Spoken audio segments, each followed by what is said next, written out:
Welcome to my channel.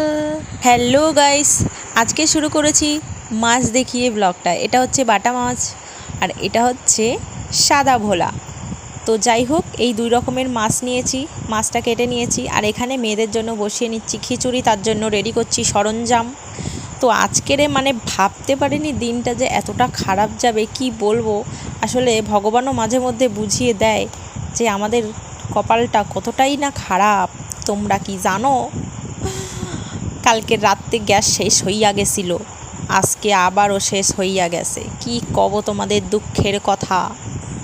কালকেরে রাত্রেবেলা ভাবলাম একটু লুচি আর সাদা আলুর তরকারি খাবো, গ্যাসটা শেষ হইয়া গেল। যাক, সেই দুঃখটাও মনে চাইপা আবারও মাদের গ্যাসটা লই আইলাম, কয়দিন যাইব।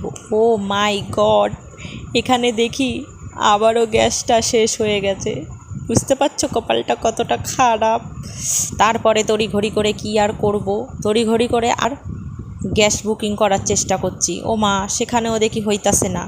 তারপরে আর কি করিম, তারপরে উনানে রান্না করতে হইল আজকে। যাই হোক, রান্না তো করলাম, ভালোই হলো রান্না। তার মধ্যে দেখি বিকেলবেলা এসে বিড়ালে মাছ খাইয়া লইছে। কত কপাল কতটা খারাপ।